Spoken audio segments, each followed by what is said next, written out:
much, Nora. That's excellent. Also, you have a beautiful singing voice, I just want to say. Hi, everybody. I know you don't know me very well, so I'm going to introduce myself. My name is Jack Simon. My pronouns are they, them, theirs, and I'm a giant fucking nerd. Yeah! It's a pure comedy night. I knew I wouldn't be alone. And this nerd thing isn't a new thing. In fact, when I was 14 years old, I decided I was going to make a dog breeding video game. Except I couldn't code. So I made the whole thing with pen and paper. And what I'm trying to tell you is that 14-year-old me was such a big nerd, I made a dog breeding tabletop role-playing game. It was like D&D, but instead of Dungeons and Dragons, it was just dogs and more dogs. The best part was the whole thing ran on coin flips, because I didn't realize that dice could be used for randomness. As you might surmise, I was also obsessed with dogs. That thing started at age 5. I have all the dog breeds memorized at age 5. And the fun thing when you're 5, whatever you have memorized just stays in your head forever. So knowing all the dog breeds has been an incidentally useful skill. My partner and I were moving, and I was able to correctly identify a man's Nova Scotia duck-tolling retriever. And he let us park our U-Haul in his driveway. It was amazing. It was outside of Harvard Square. It was really clutch. Thank you, Nova Scotia duck-tolling retriever man. Beautiful dog. Something else to know about me is that I am transgender.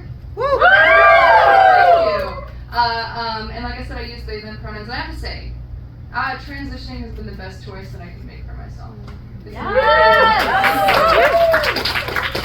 feel more at home in my body. I am able to make and keep more authentic social relationships. And I feel like I have a future, which is not something I realized you could have. There's just one problem. Other fucking people. They misgender, they misunderstand, and it fills me with rage. And I have found an outlet for my rage. As a transgender person who uses they, them pronouns, I get my revenge in this world by purposely misgendering other people's dogs.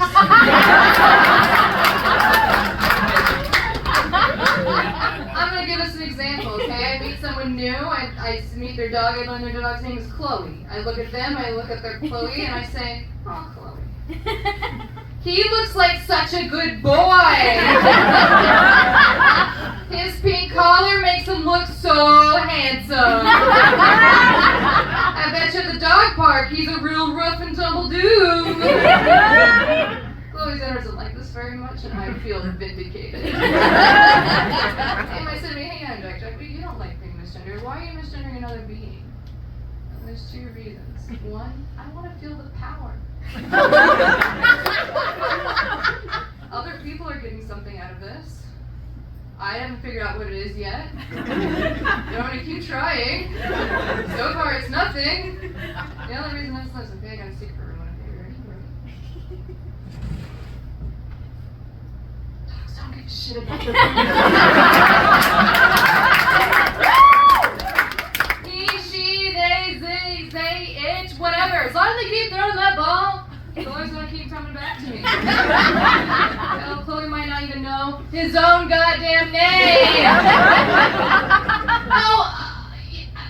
Even when people get the they, them thing, I do appreciate it. Sometimes I still think there is some level of misunderstanding. Like, I'll own the fact, I'll own this. I don't look like what everyone thinks a Jack Simon should look like. I get it. This is the fact that I've been aware of since 2019. I was at an improv tryout because I do look like somebody who does improv. And in improv, the audience is supposed to yell suggestions to the performers for their bit. And I get on stage and the first words out of anyone's mouth was, beanpole! I was like, that feels personal. I see we're getting this inspiration from. And I'll be honest, sometimes with the misunderstanding, there's a lot of people out there who are like me, right? Who use maybe a masculine name, who use different pronouns, and sometimes I've thought about transitioning. I don't feel like I have to explain this to this audience, but that is definitely something I've thought about, and it was something I was thinking more about until one day I had a life-changing experience. I went to a day party at Venice Beach, full of very attractive lesbians. Now, when religious folks tell queers that they're going to hell, and queers are like, you know what, I'm sure hell's great. A Venice Beach lesbian day party is a great example as to what queer hell can look like. Because there's Venice Beach, which for the uninitiated is a hot, trashy mess. And just off of it, there was an open-air bar full of beautiful, friendly queers. We had a DJ booth giving out blunts. There's a certain contingent of people in America who believe that trans-masculine folks are crazy, which I don't think is creative, because telling someone that you think is a woman that they don't know what they're talking about, the feelings they're having aren't real, has been done before.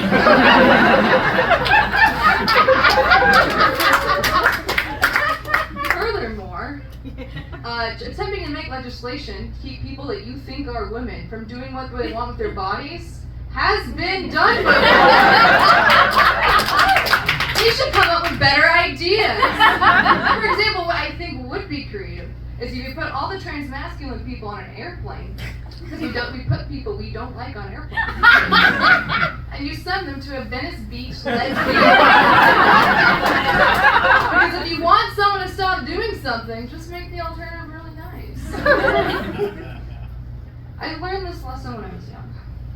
You see, I had a brother named Ryan, and whenever we were on vacation and staying in hotel rooms, we'd be like, hey Ryan, Jack's gonna sleep on the pull-out couch, and you're gonna get the special bed. We make a big man proud of it, Ryan. Be like, I'm getting the special bed. And it legit took him 5 years to realize that the special bed was just 2 couch cushions on the floor with a blanket on top. And that waking up with one's ass on the ground in the morning is not a bed normal behavior. I feel like pride just a little bit, okay, just a little bit, is you get the special party. We didn't even book a venue.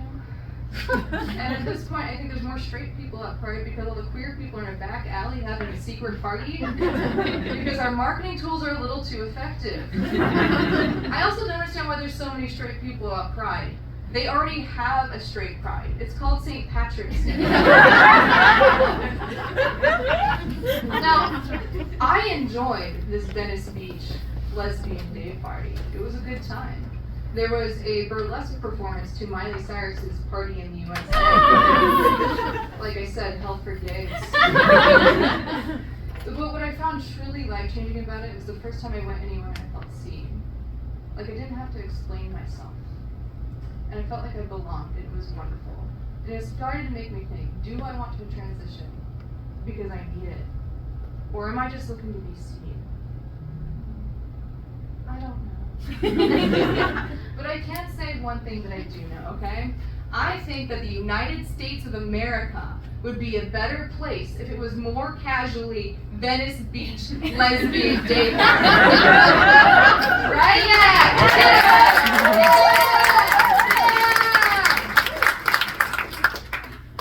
We're already warm and a little trashy.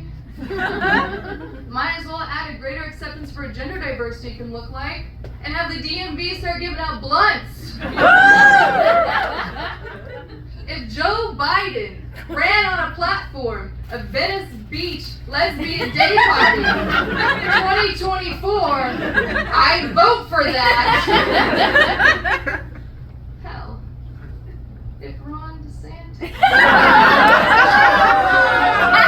on a platform of Venice Beach lesbian day party in 2024, I don't know about it.